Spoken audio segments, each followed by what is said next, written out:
Olá, pessoal, muito boa tarde, sejam bem-vindos nessa nossa aula gratuita da ESDN.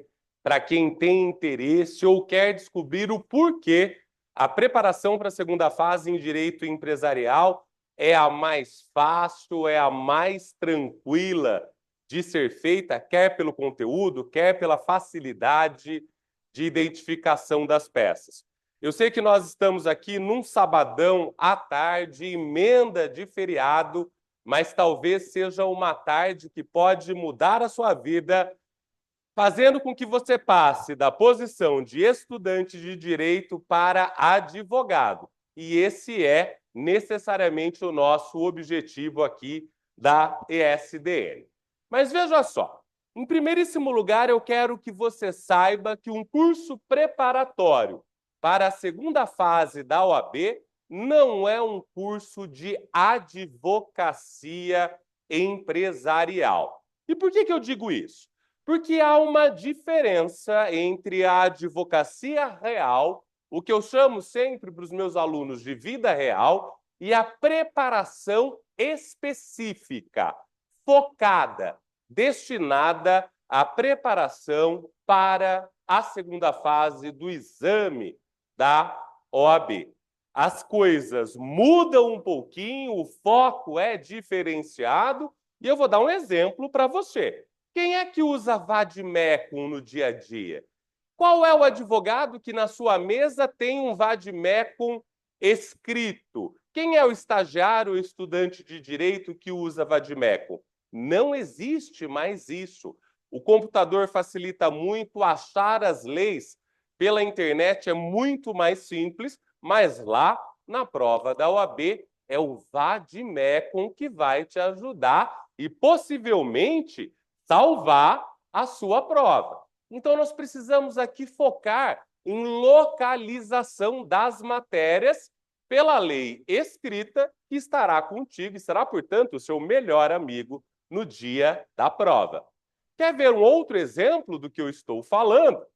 Na vida real, na advocacia real, se você errar o nome da peça, mas o conteúdo estiver adequado, o juiz pode, ele próprio, mudar o nome da peça de ofício, promovendo a reclassificação daquela ação, ou vai pedir para que você emende aquela petição inicial. Na OAB, se você errar o nome da peça, você vai zerar a peça e, portanto, será reprovado no exame. Mas se você fizer o curso da ESDN, chance zero de isso acontecer. E, por fim, eu quero dizer para você, na prova da OAB, você não concorre com ninguém além de você próprio. Você não precisa tirar 10. Você pode tirar 10, esse será o nosso objetivo. Mas você não precisa. Você precisa tirar 6 para ser tão advogado quanto eu sou, muito feliz advogado há 20 anos. Você precisa tirar 6, você precisa acertar a peça e você precisa ir bem nas 4 questões que também acompanharão a sua prova prático-profissional. Queridos, dados então essas primeiras informações, nós vamos dividir o nosso encontro em 2 partes. Nesta primeira, eu decidi não usar slides. Por quê? Porque eu quero construir um raciocínio junto com você para que nós consigamos, de modo muito simples, direto, objetivo, identificar qualquer peça que possa cair na segunda fase da OAB em Direito Empresarial. E aí nós vamos fazer um intervalozinho e na segunda etapa eu selecionei 7 provas da OAB em que nós vamos resolver junto com foco em dicas práticas, objetivas. A dica de ouro, o pulo do gato, para você, junto comigo, aprender a identificar a peça de empresarial e não errar nunca mais.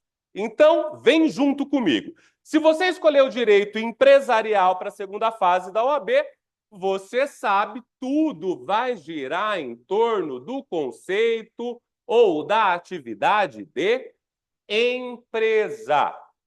E aí, você bem sabe que o conceito de empresa não é um conceito do direito, porque empresa é uma atividade econômica, assim como é atividade rural, atividade intelectual, atividade artesanal. Empresa é atividade. O direito se preocupa com o quê, então? O direito se preocupa com quem investe dinheiro para exercer esta atividade econômica, que pode ser uma pessoa física ou pode ser uma pessoa jurídica.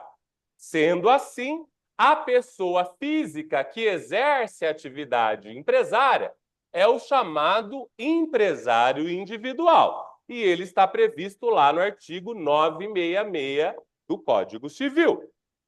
Se a atividade empresária for exercida por uma pessoa jurídica, nós temos então a figura da sociedade empresária.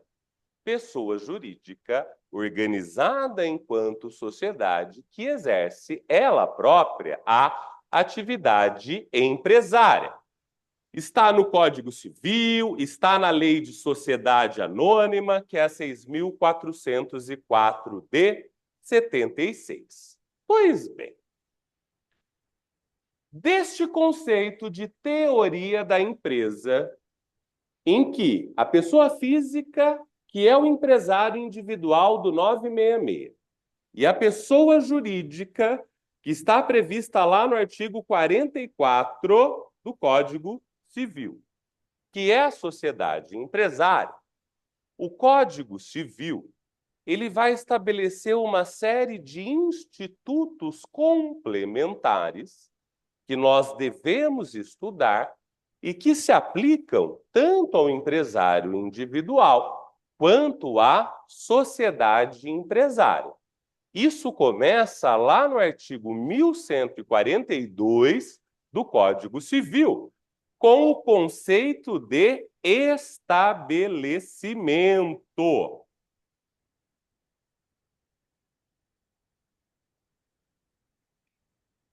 O estabelecimento, ele é a face visível da organização da atividade empresária, quer pelo empresário individual, quer pela sociedade empresária.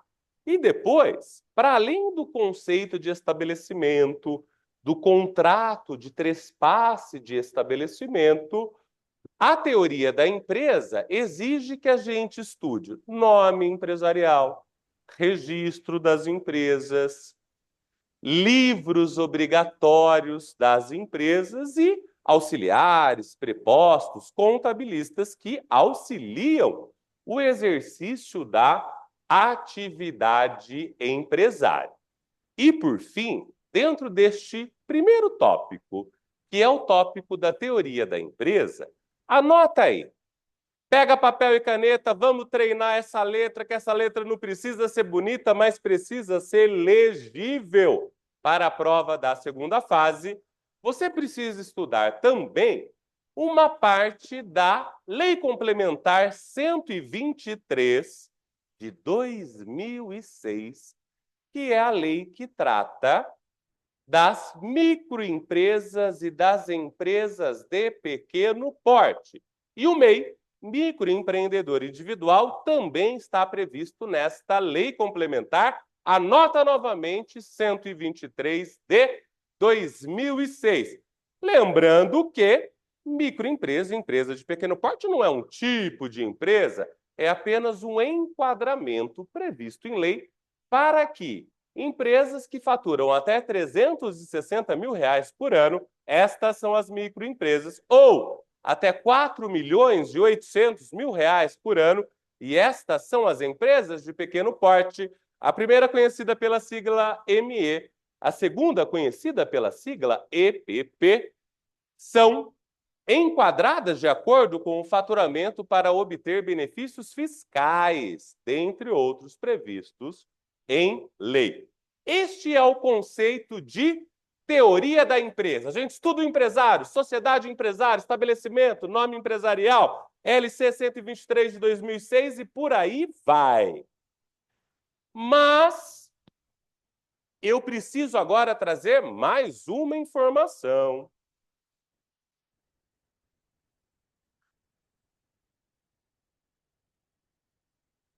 Quando a gente sai do estudo da teoria da empresa, o tópico 2 a ser estudado no direito empresarial é o que nós vamos chamar de direito societário. Aí você pode perguntar para mim, mas Tiago, você não acabou de dizer que a empresa pode ser exercida pelo empresário e também pela sociedade empresária? Então, o direito societário não estaria dentro da teoria da empresa? E eu vou dizer a você, meu querido aluno, não apenas. Por quê? Porque, vejam, o direito societário abrange o estudo de todo e qualquer tipo de sociedade prevista no direito. Isso cai bastante na prova de direito empresarial da OAB. Então, apenas para você se localizar, nem toda sociedade é empresária. Por quê? Existem sociedades simples e existem sociedades empresárias. Aonde é que está a distinção entre uma e outra? Está no objeto social. A sociedade simples tem como objeto social a prestação de serviços de natureza intelectual. Já a sociedade empresária, se valendo do conceito de organização, terá sempre como objeto o exercício de atividade empresária, contando sempre com os chamados elementos de empresa. Essa é a primeira distinção importante. Anota aí para você se localizar no seu vade-mecum. A sociedade simples, ela está prevista no Código Civil, do artigo 997, que trata do ato constitutivo, até o artigo 1038. 997 a 1038. E a sociedade simples tem mais um detalhe importante. Ela é conhecida como a teoria geral do direito societário, porque se aplica subsidiariamente a todos os tipos societários previstos em lei. Ainda dentro do direito societário, eu preciso que você, futuro advogado, saiba que nem toda sociedade é uma pessoa jurídica. A simples sempre será uma pessoa jurídica, a empresária sempre será uma pessoa jurídica. Mas o direito societário prevê sociedades personificadas e, portanto, que possuem personalidade jurídica. Você bem sabe que a personalidade jurídica se adquire com o registro do ato constitutivo no cartório competente, mas o Código Civil também previu sociedades que não possuem personalidade jurídica e, portanto, não são pessoas jurídicas. O que nós vamos chamar, portanto, de sociedades despersonificadas. Só existem duas. Só existem duas. Uma é a chamada sociedade em comum.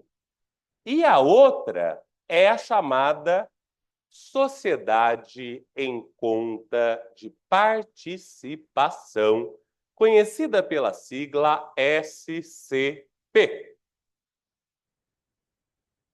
A sociedade em comum, ela pode ser uma sociedade de fato, em que pessoas se unem para o exercício de uma atividade econômica sem se preocupar com a formalização de um contrato social escrito, e aí, portanto, o contrato social é meramente verbal, e esse contrato até pode existir, mas, se ele não for levado a registro, nós estaremos diante de uma sociedade irregular. Tanto a sociedade de fato, em que sequer existe o contrato escrito, quanto a sociedade irregular, em que o contrato escrito existe, mas não foi levado a registro, tudo se resolve pela ideia de sociedade em comum prevista no Código Civil. Começa lá no artigo 985 e vai até o 990. A sociedade em conta de participação, que também não tem personalidade jurídica, já é uma figura bastante sofisticada e utilizada para investimentos. Ela está prevista no Código Civil entre os artigos 991 e 996. Fiquem atentos. Então, o estudo do direito societário envolve as sociedades empresárias e seus tipos, limitada, anônima, nome coletivo, comandita simples, comandita por ações, as sociedades simples, pura e os seus possíveis tipos, limitada, nome coletivo, comandita simples, e aqui entra mais um conceito importante do direito societário, que são as cooperativas. Nunca caiu em peça, mas já caiu bastante em pergunta. Tem lei especial e no curso completo da SDN você vai aprender mais sobre cooperativas. E depois, as sociedades personificadas, que são todas essas aqui, e as despersonificadas, sociedade em comum e sociedade em conta de participação. Dentro do direito societário também estudamos um assunto importantíssimo, a nota. Princípio da autonomia patrimonial, artigo 49-A do Código Civil, e a desconsideração da personalidade jurídica, que é um instituto próprio do direito civil, empresarial, consumidor, ambiental e por aí vai, em que o juiz está autorizado a quebrar o princípio da autonomia patrimonial para invadir patrimônio do sócio que abusou daquela personalidade jurídica, quer por um ato de confusão patrimonial, quer por um ato de desvio de finalidade. E para nós aqui do direito empresarial, ela está prevista no artigo 50 do Código Civil. Então anota aí que você precisa dar uma olhadinha no 49A e no 50 do Código Civil, ainda dentro do conceito de direito societário. Depois que eu estudei o tópico 2, que é o direito societário, o que é que eu vou estudar? Eu vou estudar uma lei muito interessante, que é a lei, tópico 3, Lei 11.101 de 2005. Vai fazer 20 anos. E esta lei trata de falência e recuperação judicial de empresários e de sociedades empresárias. Professor Tiago, falência e recuperação cai na prova da OAB segunda fase? Não, não cai. Despenca! É disparado a ação a matéria mais cobrada para a segunda fase da OAB. Não existe nada absolutamente nada que caia mais na prova da OAB, quer nas peças, quer nas questões do que Lei 11.101 de 2005, falência e recuperação judicial, até mesmo porque falência e recuperação judicial são procedimentos especiais que se aplicam apenas e tão somente à atividade empresária e, portanto, ao empresário ou à sociedade empresária. Tiago, é muito difícil falência. É muito difícil recuperação judicial. Não é. E eu vou provar para você que não é. E no nosso curso da SDN, o nosso objetivo não é lhe tornar um advogado falencista, nem um advogado apto, ou melhor da recuperação judicial, porque isso você vai aprender depois. Também na SDN, num curso de advocacia empresarial.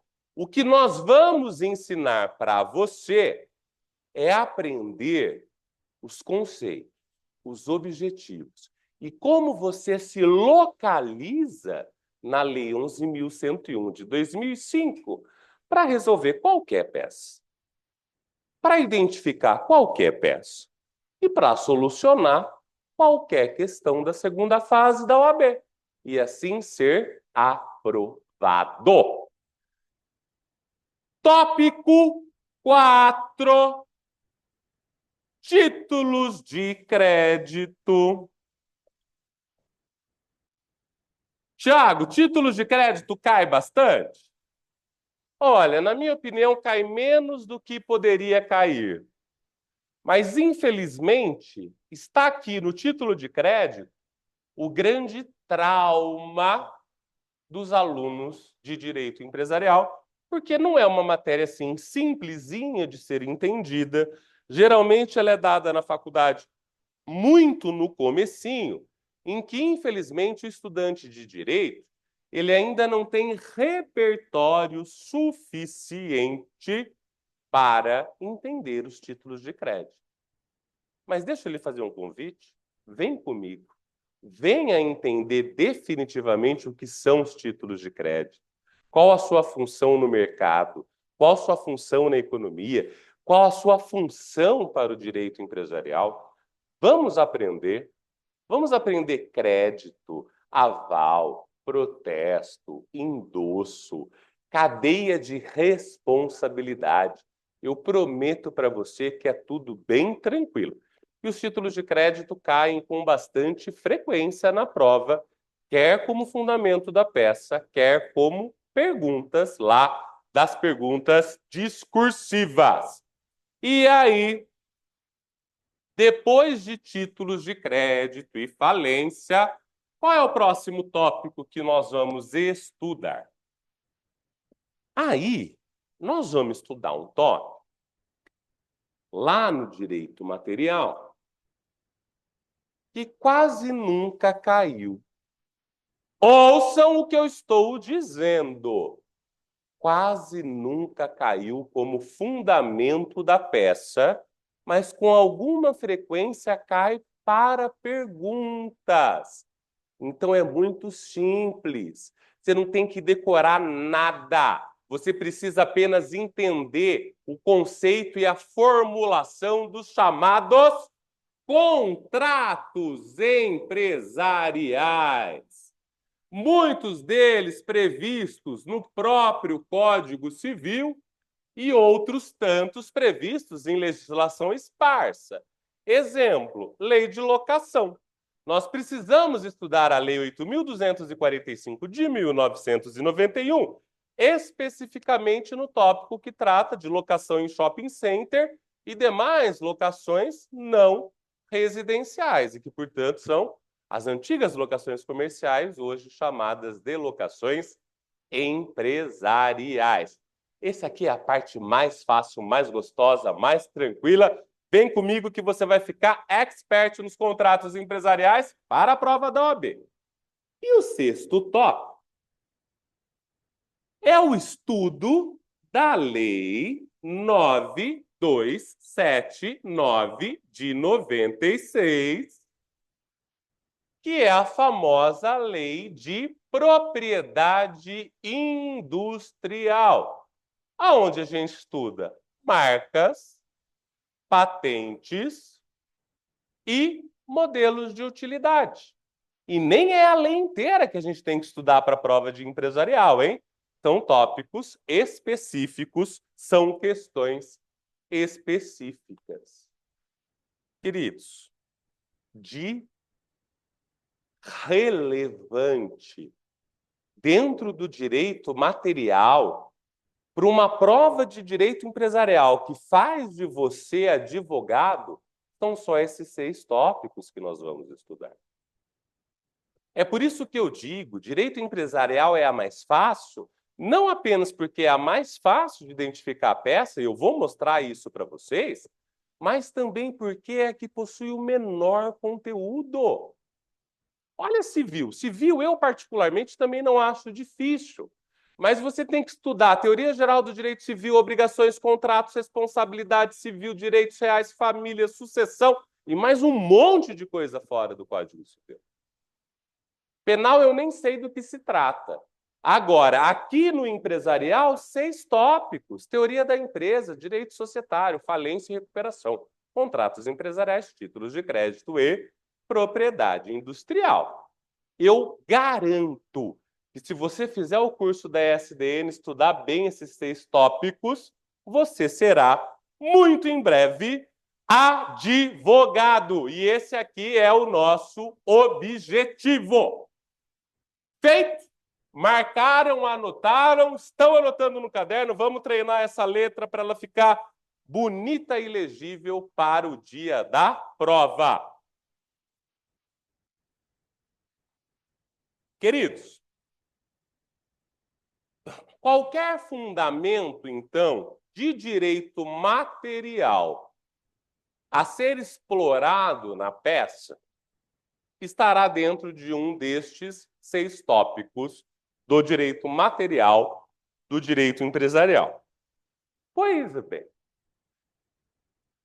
qual é, então, o raciocínio que eu, futuro advogado, devo desenvolver para a identificação da peça ali no único dia que eu vou prestar o exame da OAB na minha vida? Pensem comigo. Eu sempre parto de 4 premissas localizadoras. E essas 4 premissas localizadoras, elas farão com que eu chegue à peça correta. É como se fosse uma bússola que aponta ao norte, ao sul, ao leste e ao oeste, dentro de um contexto de direito processual. E vocês bem sabem que os conflitos empresariais, eles são resolvidos pelo processo civil. Então, Código de Processo Civil na mão, eu me oriento a partir de 4 pilares, de 4 premissas, dos 4 institutos básicos do direito processual civil que eu preciso conhecer.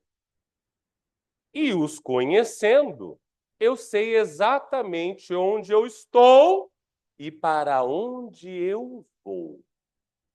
E para onde eu vou é para identificar a peça certa, para identificar a peça correta. Então vamos lá. O primeiro pilar do direito processual é a ideia ou o instituto da jurisdição.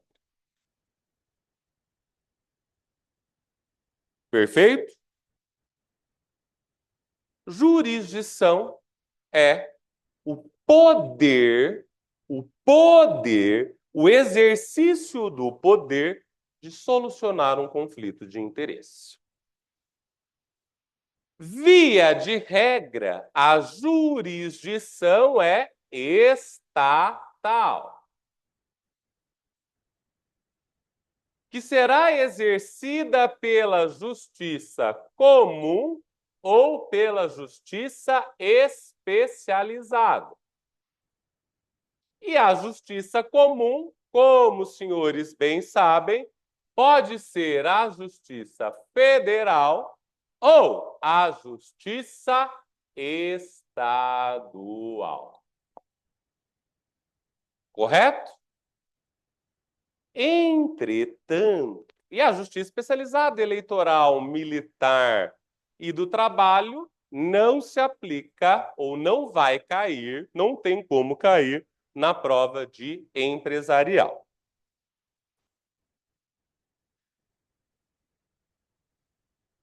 Só que prestem bastante atenção. Para o direito empresarial, a jurisdição também pode ser arbitral. A arbitragem é um método alternativo de solução de conflito querido pelas partes, quer pela cláusula de arbitragem, quer pelo compromisso arbitral, e a arbitragem que dá origem à jurisdição arbitral está prevista, anotem aí, na Lei 9.307 de 96. Lei 9.307 de 96.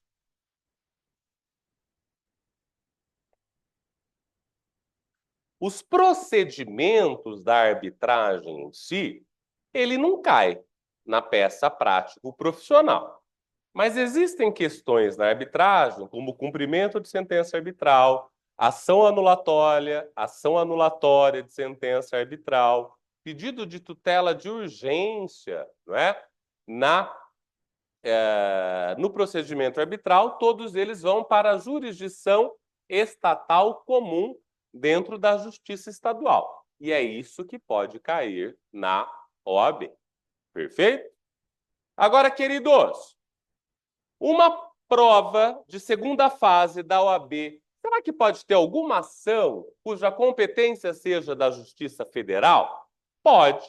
O problema vai indicar, mas todo mundo sabe que para ter de competência da Justiça Federal é preciso que haja alguma autarquia, empresa pública envolvida na demanda. Então, se a prova falar em empresa pública, falar em CAD, Conselho Administrativo de Defesa Econômica, falar no próprio INPI, Instituto Nacional de Propriedade Industrial, são as raras hipóteses em que uma prova de direito empresarial pode exigir distribuição na federal.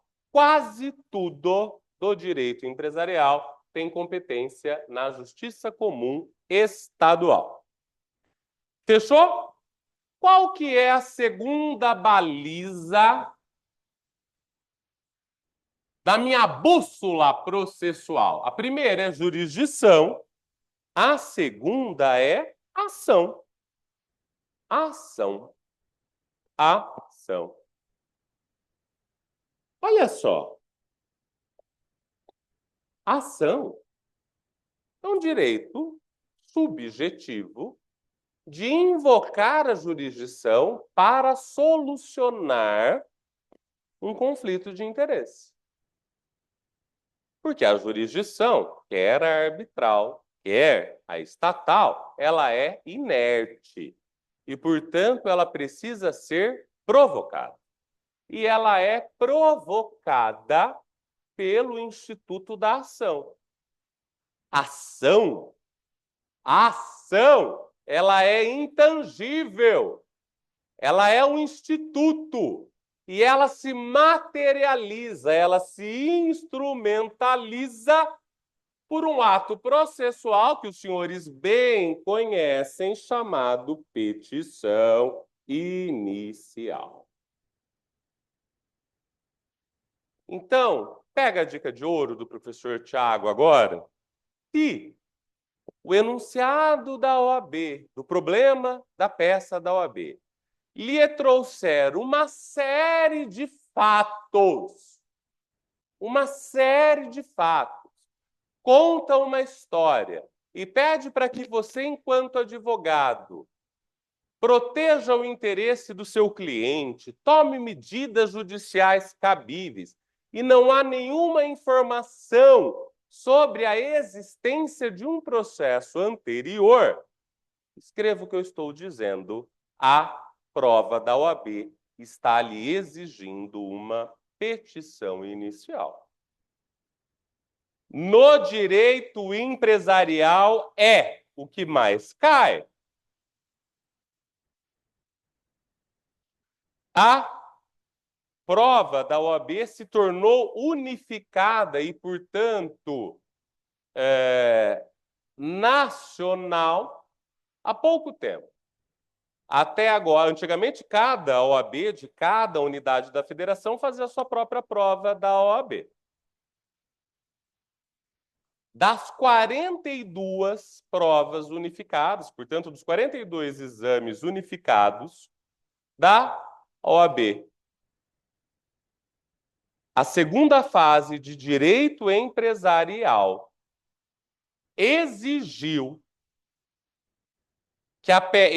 na peça prática profissional a confecção de uma petição inicial em 35 oportunidades.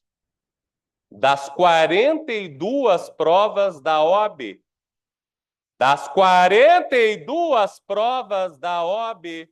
para a segunda fase em direito empresarial, em 35 delas, o que se exigiu foi uma petição inicial. Gostaram desta informação? Eu gostaria de ter tido essa informação quando eu fiz a minha prova da OAB. Por quê? Porque isso demonstra, através de um dado estatístico, que a possibilidade de cair uma petição inicial é de mais de 70%. Só não é maior do que o índice de aprovação da ESDN para quem faz empresarial na segunda fase, que esse índice é de 80%. Mas vem comigo. Ficou claro? A ação se instrumentaliza pela petição inicial. Pois bem, a terceira bússola é o processo. Olha como tudo se encaixa. A jurisdição é inerte. A ação provoca a jurisdição. E a partir do momento em que a jurisdição é provocada, se inicia o processo. O processo é uma relação jurídica que se estabelece inicialmente entre o autor, aquele que exerceu o direito de ação, o Estado juiz, representado pela jurisdição, e a partir do momento em que houver citação válida, também com o réu. Processo, portanto, é um método de atuação da jurisdição e é também uma relação jurídica. Jamais tenham dúvida do que eu vou falar para vocês agora. Só existem dois processos. Só existem dois tipos de processo. Ou o processo é de conhecimento, ou o processo é de execução. Uma água, um café para mim, por favor. Certo? E qual a diferença definitiva entre um processo de conhecimento e um processo de execução? A existência ou não de um título ou de uma certeza jurídica. Queridos, pensem comigo e guardem isso pelo nome. O processo de conhecimento, também conhecido como processo de cognição, é o processo em que se produz prova. É o processo em que se instrui, em que se exerce livremente o contraditório e a ampla defesa, para que o juiz, conhecendo dos fatos, das provas e do direito, produza uma certeza jurídica, chamada sentença, ou acórdão, ou decisão, e que será executada. A sentença, portanto, o acórdão, portanto, vamos falar no gênero, a decisão judicial, quando ela transita em julgado, ou seja, quando dela não cabe mais nenhum recurso, nós teremos um título judicial. Por que um título judicial? Porque ele foi produzido em juízo, através da produção de provas e, portanto, através do processo de conhecimento. Correto? Agora,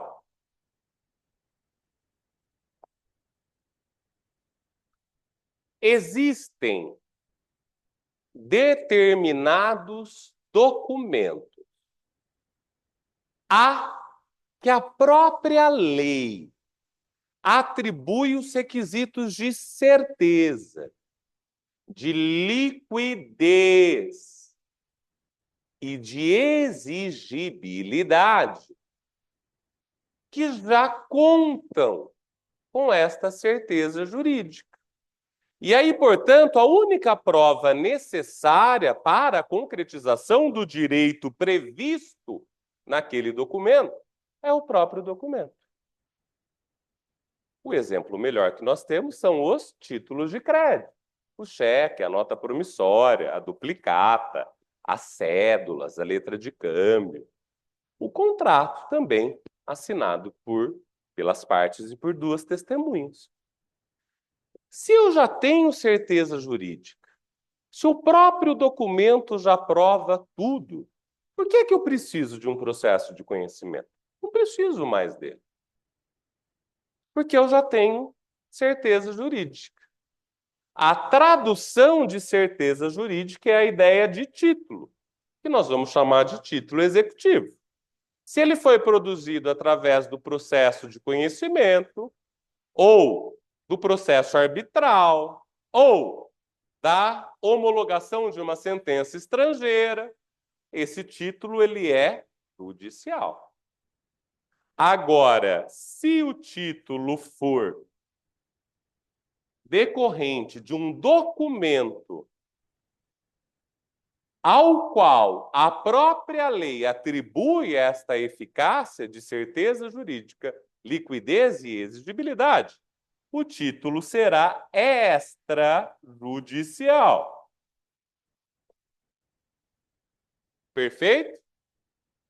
Então, se o enunciado... E nós vamos provar por A mais B o funcionamento de tudo isso através da resolução de provas da OAB. Se o enunciado fala de fatos, de questões de direito, de questões fáticas, que não revelam, que não traduzem, que não indicam uma certeza jurídica, possivelmente a OAB estará a exigir que a solução da questão se dê através de um processo de conhecimento. Entretanto,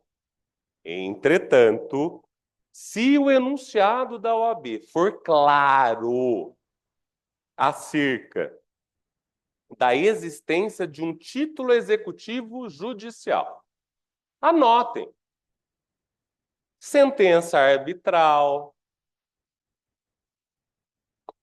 sentença judicial, acordo homologado pelo juízo, os títulos executivos judiciais, confiram. Estão todos eles previstos no artigo 515.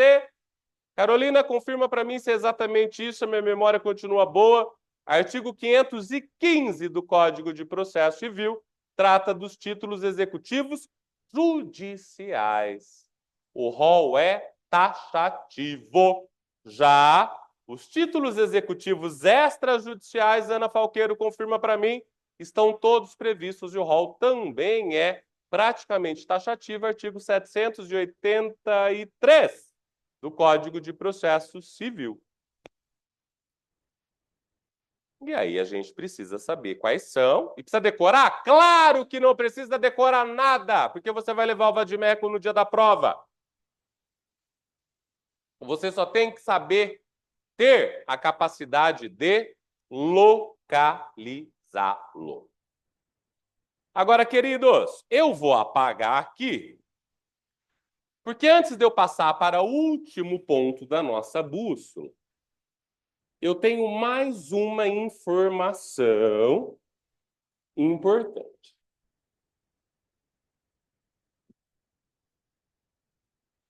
Ficou claro para vocês a diferença entre processo de conhecimento e processo de execução, correto? Pois bem, para eu falar em execução, como vocês bem sabem, eu preciso necessariamente do título. E vocês sabem, acabamos de falar, o título pode ser judicial ou pode ser extrajudicial. Correto? Se o título for judicial, a sua concretização se dá através do que a lei chamou de cumprimento de sentença.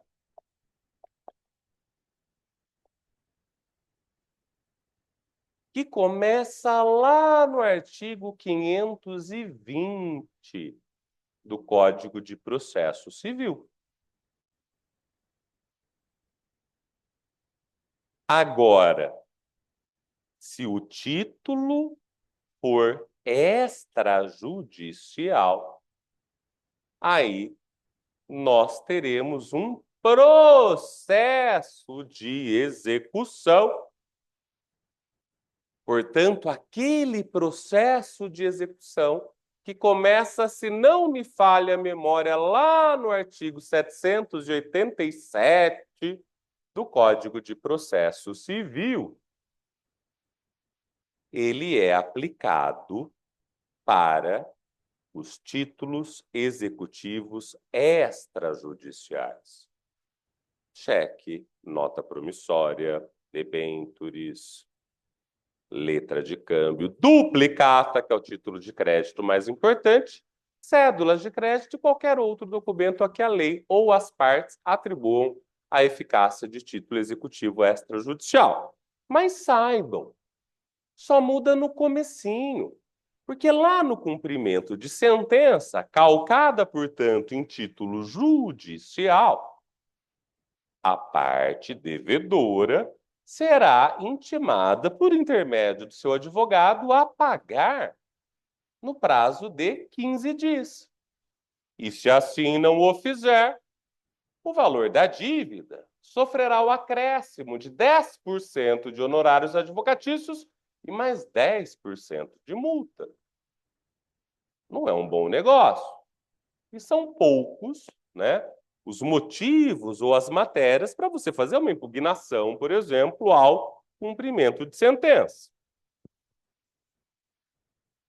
Lá na execução, muda, porque o devedor de um título executivo extrajudicial, ele será citado para pagar no prazo de 3 dias. Se não pagar, já serão iniciados os atos de penhora. E para se defender, ele precisa ajuizar uma outra ação, que é um procedimento especial, chamada de embargos à execução. Entenderam? Embargos à execução, embora sirva para tentar anular ou se defender de uma execução fundada em título extrajudicial, ele tem natureza jurídica de ação. Está claro? O que muda no título judicial, que requer um cumprimento de sentença, para o título extrajudicial, que requer uma ação de execução? O que muda? Muda o procedimento inicial. Porque, se não houver pagamento tanto em um quanto em outro, a partir do momento em que se iniciam os atos de penhora e de expropriação e depois de pagamento, tudo fica igualzinho e se aplicam às execuções tanto de títulos judiciais quanto de títulos extrajudiciais. E é aqui, meus queridos, que entra a parte mais importante da nossa bússola processual. Ficou bem claro para vocês o que é jurisdição estatal ou arbitral, a ação instrumentalizada pela petição inicial, o processo, que ou é de conhecimento para eu produzir prova ou é de execução, quando eu tenho certeza jurídica formatada pelo título, judicial ou extrajudicial. Não tem erro. O processo, seja ele de conhecimento, seja ele de execução, nada mais é do que uma sequência de atos processuais pré-estabelecida pela lei. Petição inicial, citação, contestação, réplica e por aí vai. Anotem este conceito. Treina aí a sua letra. Ele é um conceito importante. O processo de conhecimento ou de execução é uma sequência de atos processuais. Todavia, não é possível que esta sequência de atos processuais seja sempre a mesma. Não é possível que a gente veja sempre o mesmo filme. Não é possível que a nós, jurisdicionados, cidadãos, que confiamos no processo e na justiça para solucionar os conflitos de interesses, exista um único modelo padrão. Não. Existe um modelo padrão de como estes atos processuais devem caminhar. Mas existem inúmeros outros modelos especiais, quer previstos no próprio Código de Processo Civil, quer previstos em leis extravagantes, em que esta sequência de atos processuais se altera, se alterna, se especializa sempre, sempre, sempre, para dar vazão, para dar concretude a um direito material.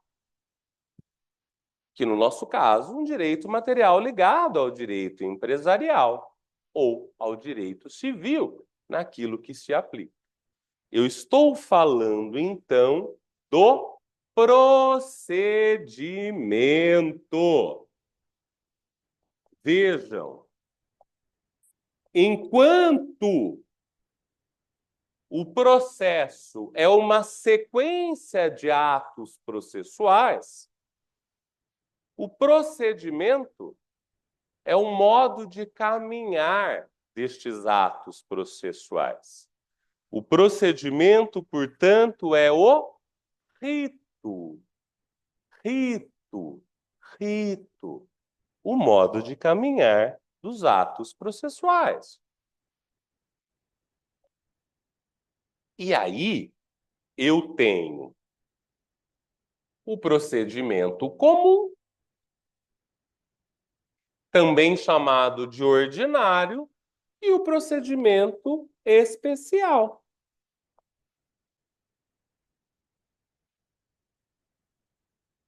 Anotem o que eu vou falar, porque se vocês captarem a força dessa premissa, vocês não erram nunca mais. Todo procedimento especial, ele foi criado em função de um direito material. Ele não existe por si próprio. Ele não existe para satisfazer o processo. Ele foi criado e ele existe para satisfazer uma questão do direito material. Aí o que vai acontecer? Este ou estes, que são vários procedimentos especiais, muitos deles estão no próprio CPC. Exemplo, ação de exigir contas. A partir do artigo 550 do Código de Processo Civil, pode cair no direito empresarial? Pode. Pode. Já caiu? Como pergunta, sim. Como peça, não. Aí tem um procedimento especial previsto no CPC que ele só se aplica ao direito empresarial. Qual que é, Tiago? Anota aí. Nós vamos fazer uma hoje. Ação de dissolução parcial de sociedade. É só no direito empresarial que se aplica. Dá um pulinho aí no seu vadimeco, marca ela. A chance dela cair é grande. Artigo 599 a 609 do Código de Processo Civil. Agora, tem um procedimento especial no CPC que já caiu 3 vezes na OAB em Direito Empresarial e também cai lá no Direito Civil, que são os embargos de terceiro. Eles estão previstos a partir do artigo 674 do Código de Processo Civil. E olha que interessante, quando cai embargos de terceiro, toda a solução da peça se dá pelo direito processual. Você nem precisa se preocupar muito com o direito material. Por quê? Qual que é o fundamento dos embargos de terceiro? O patrimônio é seu, foi penhorado, foi constrito, foi arrestado, foi indisponibilizado num outro processo judicial do qual você não faz parte, e é exatamente por isso que você é um terceiro. E aí os embargos de terceiro são o procedimento especial que deve ser utilizado pelo terceiro que teve um bem seu penhorado num processo do qual ele não faz parte, para se livrar daquela penhora, daquele arresto, daquela indisponibilidade. Já caiu 3 vezes. E é muito simples, tanto de ser identificado quanto de ser feito. Agora, existem procedimentos especiais que, para além do CPC, estão previstos em leis especiais ou em leis extravagantes. É difícil isso? Claro que não. Nós vamos aprender todos eles no nosso curso da ESDE. Querem exemplos? Tudo de falência e recuperação judicial está aqui. Por quê? Porque a falência e a recuperação judicial nada mais são do que um procedimento especial previsto em lei especial, que é 11.101 de 2005. Sabe o que já caiu bastante também na segunda fase da OAB, por exemplo?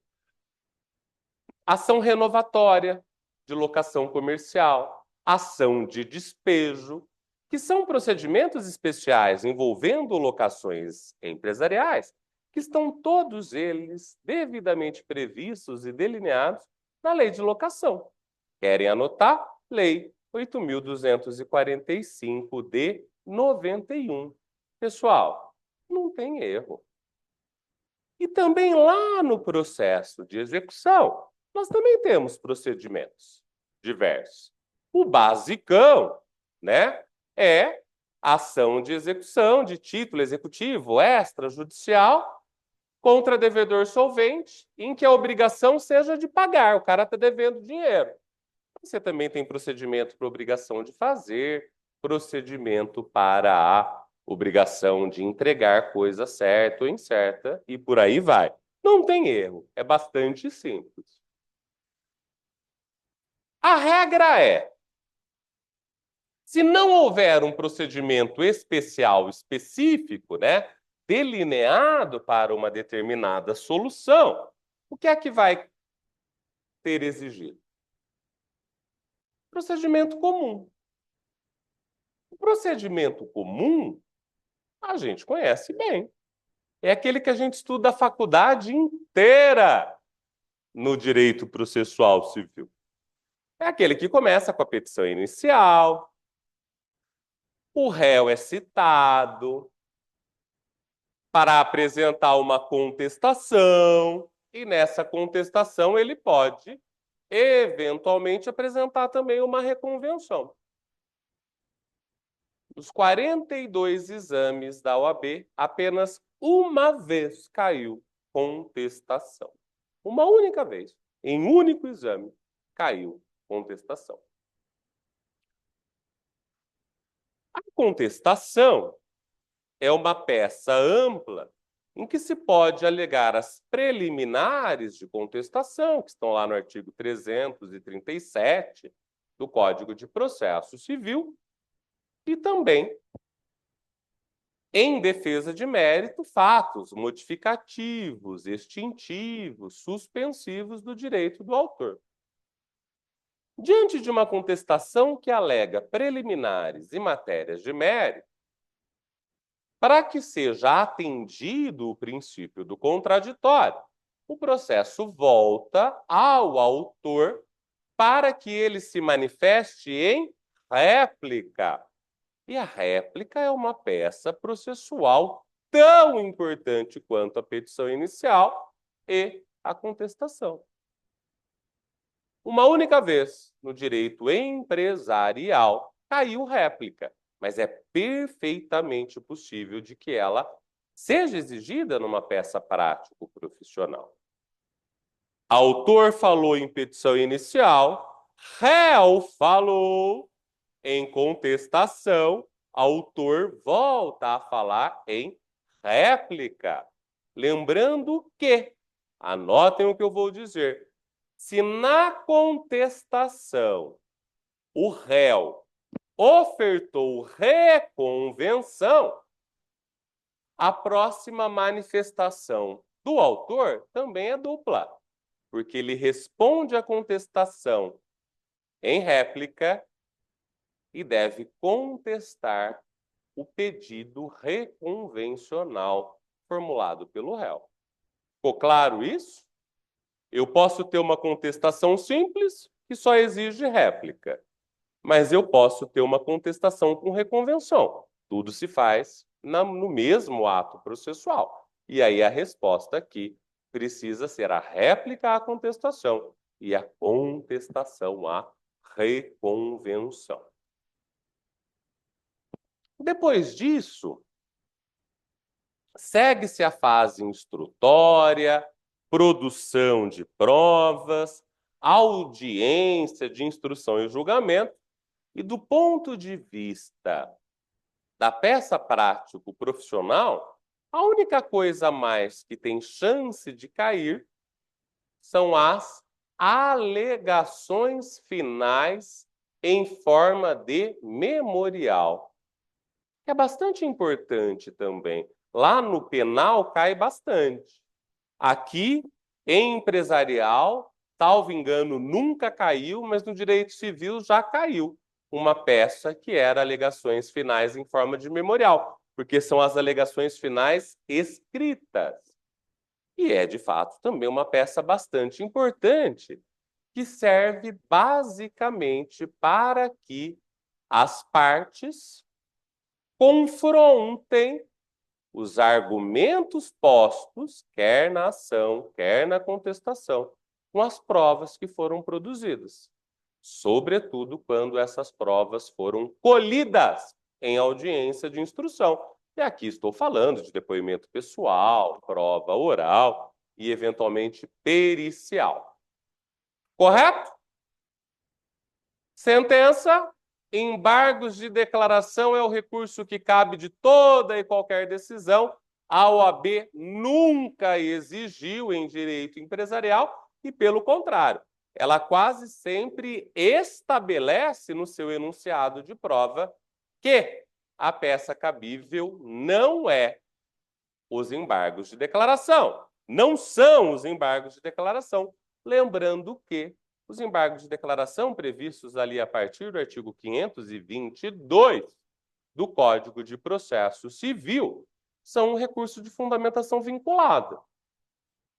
Portanto, para caber, nunca caiu, mas vai que, para caber embargo de declaração, é preciso que o enunciado da OAB deixe claríssimo que o advogado precisa trabalhar para suprir, superar, aclarar uma omissão, uma contradição, uma obscuridade ou um erro material. É muito simplesinho, nunca caiu na OAB, mas pode cair, mas é facílimo de identificar o cabimento de embargos de declaração. Queridos, diante desse contexto, então, eu queria dizer para vocês o seguinte: o que mais caiu ao longo dessas 42 provas de direito empresarial da OAB, no que tange à peça prático-profissional, foram petições iniciais de procedimentos especiais, quer os do CPC, quer os de lei especial, um amplíssimo destaque para falências e recuperações judiciais. O que significa dizer que nós conhecemos o mapa da mina. Nós conhecemos como pensa o sujeito que elabora a prova da OAB. E conhecemos com base em... Carol, e conhecemos com base em estatística. Conhecemos porque todos nós da SDN, não apenas eu, mas toda a nossa grande equipe de professores tutores, estudou todas as provas e preparou, inclusive, um material didático de excelência que estará disponível para os nossos alunos, que é a legislação destacada. Nós pegamos todas as leis exigidas pelo edital, fizemos isso para o direito empresarial, fizemos isso também para o direito penal e comentamos essa legislação a partir das vezes que ela caiu na prova da OAB, quando caiu, por que caiu, de que modo caiu, para entregar para você, nosso aluno, o mapa da mina para a aprovação. Então, para nós encerrarmos a nossa primeira etapa da aula, eu quero identificar com vocês os recursos. E já dizendo, viu? A OAB, não, pelo menos na parte de empresarial, diferente de penal, em penal o que mais cai é recurso. Mas aqui na empresarial é pouco. Foram poucas as vezes que caíram recurso. Isso não significa dizer que não vai cair, mas eu tenho a impressão de que a OAB prefere examinar em alguém que se disponibiliza a fazer a prova em direito empresarial se ele tem conhecimentos aptos a solucionar problemas pela perspectiva do início do processo. É por isso que cai mais petição inicial. Repito, não significa dizer que não cai ou não cairá recurso. É sempre por sorteio, né? Pode ser que caia um recurso agora e na próxima prova caia recurso de novo. Eles não escolhem exatamente o que vai cair, porque existe ali uma sistemática de sorteio para a peça. Mas pensem comigo. É muito mais fácil identificar recurso. Na verdade, não tem como errar a identificação da peça, tá? Não tem como errar a identificação da peça. Agora, para que você pense que a peça cabível é um recurso, o enunciado precisa lhe trazer de modo claríssimo, muito objetivo. Ele taca na sua cara que existe uma decisão judicial com a qual você não concorda. Não necessariamente que você não concorda, que prejudica o seu cliente, com a qual o seu cliente não concorda e que, portanto, exige o recurso. O recurso é a parte mais gostosa do processo civil, porque é naquela em que você, munido dos seus argumentos e do seu conhecimento, vai lutar contra uma decisão mal feita pelo Poder Judiciário. Então, pensem comigo. Se nós pensarmos que o enunciado da OAB precisa mencionar decisão judicial, vamos primeiro pensar na perspectiva do primeiro grau. Na perspectiva do primeiro grau, juiz singular, ele só pode proferir dois tipos de decisões que são recorríveis.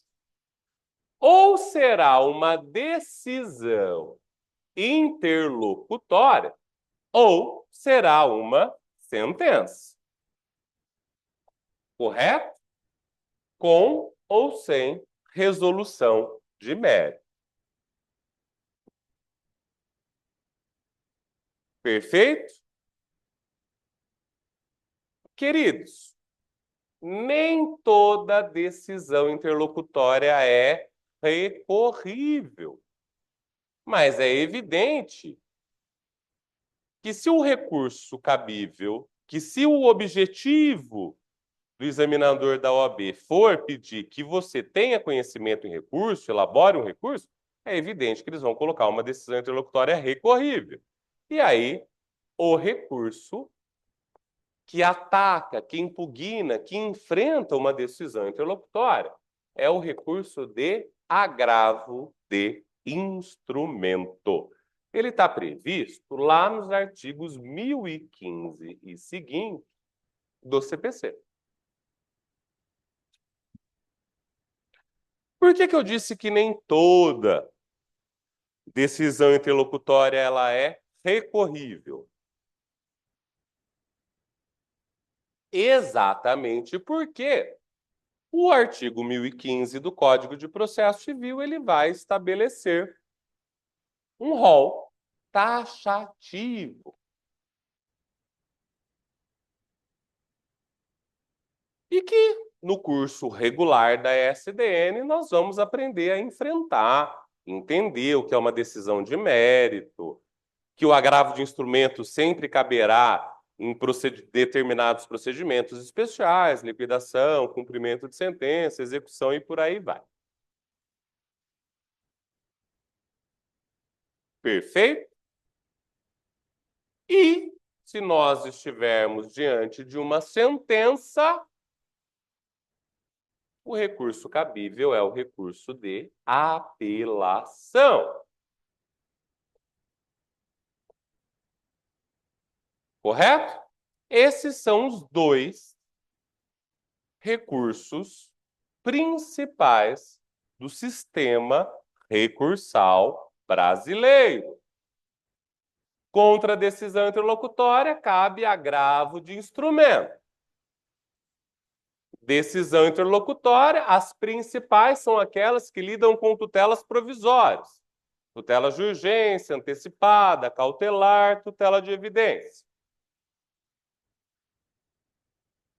E se temos sentença, seja a sentença que resolve o mérito, lá do 487 do CPC, ou a sentença que não resolve o mérito, lá do 485 do CPC, o recurso cabível é o de apelação. Show? Aí tem um recursinho aí de fundamentação vinculada que fica no meio do caminho. Porque, vejam, a Constituição Federal garante o duplo grau de jurisdição. O que significa dizer que quando se interpõe um agravo de instrumento e um recurso de apelação, a expectativa legítima do jurisdicionado é que o seu recurso seja decidido pelo colegiado, ou seja, por uma turma composta por 3 desembargadores, quer no Tribunal Regional Federal, quer no Tribunal de Justiça. A lei, no entanto, autorizou, tanto no julgamento do agravo de instrumento, quanto no julgamento do recurso de apelação, em alguns certos e determinados casos, que o relator, que é o desembargador que recebe em primeiro lugar o recurso de agravo ou o recurso de apelação, ele possa proferir, anotem, decisões monocráticas, que não é a regra do sistema colegiado. Decisões monocráticas terminativas, em que ele extingue o recurso, quer porque não conheceu do recurso, quer porque entendeu que o recurso está prejudicado, quer porque aplicou um precedente qualificado ou não conheceu do recurso por violação a precedente qualificado. E também é através de decisões monocráticas que o relator concede o chamado efeito ativo ao recurso, que nada mais é do que antecipação da tutela recursal, ou o tal do efeito suspensivo, em que ele cassa, suspende a eficácia de uma tutela provisória que foi concedida pelo juiz de primeiro grau. Tanto nesta decisão monocrática, que é provisória, quanto na decisão monocrática terminativa, quer no âmbito do agravo de instrumento, quer no âmbito da apelação, cabe um recurso sempre contra a decisão monocrática, chamado agravo interno. Ele está no 1021 do Código de Processo Civil.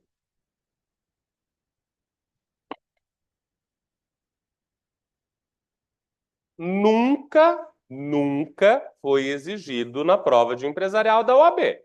Mas é importante que vocês saibam, decisão monocrática proferida pelo relator, quer no agravo, quer na apelação, desafia o recurso de agravo interno. Não é porque nunca caiu que nunca vai cair. Perfeito? Pessoal, e para nós encerrarmos,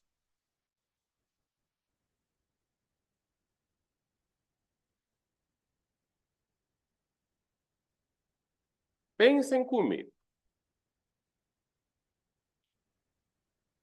O enunciado da OAB, ele pode mencionar uma decisão judicial em segundo grau, que nada mais é do que um acórdão. Correto? O acórdão, então, ele pode ser proveniente do julgamento colegiado, sempre de um julgamento colegiado. Acórdão. Do agravo de instrumento, da apelação, ou mesmo do próprio agravo interno, cujo objetivo é promover o julgamento colegiado. Quando eu tenho, então, uma decisão de segundo grau, chamada acórdão, proferida ali no âmbito do Tribunal de Justiça ou do Tribunal Regional Federal, só cabem 2 recursos. Ou eu levo esta questão para o Superior Tribunal de Justiça através do recurso especial, ou eu levo essa questão para o Supremo Tribunal Federal através do recurso extraordinário. A chance de cair recurso extraordinário no direito empresarial na OAB é praticamente zero, porque isso tem sido exigido nas provas de quem faz direito constitucional, exatamente porque o fundamento do recurso extraordinário sempre será um fundamento de violação à Constituição Federal. Agora, recurso especial pode cair. E já caiu uma vez em que o examinador estava de bastante mau humor, porque além de cair recurso especial, que talvez seja o mais complexo do sistema, o fundamento de direito material era a lei de sociedade anônima, que também, dentro do direito societário, é a mais complexa do sistema. Nada que não fosse possível de resolver, mas não era assim das mais fáceis, mas dava para passar. Mas isso faz muito tempo, hein? Acho que no quarto exame unificado era CPC de 73 ainda, se não me falha a memória. Fechou? Então aqui, recurso extraordinário, a gente nem vai estudar, porque não tem chance. Se o recurso especial que é admitido perante o presidente do tribunal for inadmitido, você tem mais um agravo, chamado agravo em recurso especial. Esse aqui está lá no 1042 do CPC, nunca caiu, mas pode cair. E se você tiver um julgamento do recurso especial, lá no STJ, você tem duas turmas de direito privado, que é onde está o direito empresarial, certo? Se uma turma julga um recurso especial, proferindo uma decisão que é contrária ao entendimento da outra turma, cabe um recurso de raríssima aplicação, mas os senhores precisam entender que existem, que está no sistema, chamado embargos de divergência. Anotem, embargos de divergência nunca caiu na OAB e acho que nem vai cair, porque é de raríssima aplicação. Ele só existe no âmbito dos tribunais superiores contra um acórdão proferido por um tribunal superior, aí serve o STF ou o STJ, e o fundamento vinculado desse recurso de embargos de divergência é a discrepância, a disparidade no entendimento sobre um determinado assunto entre as turmas. Queridos, e para a gente terminar a identificação das peças aqui na etapa recursal e podermos tomar um café, eu queria dizer para vocês o seguinte. Já ouviram falar no recurso adesivo, certo? Recurso adesivo não é um recurso próprio. Recurso adesivo pode ser a apelação, o recurso especial, o recurso extraordinário. E o que faz com que o nome atribuído a esta apelação, a este especial, a este extraordinário, seja de recurso adesivo, é apenas e tão somente o tempo, o momento em que ele foi protocolizado. Houve uma situação de sucumbência recíproca, o que significa que ambas as partes, por terem perdido em algum ponto, em alguma extensão, parte do processo, poderiam ofertar um recurso.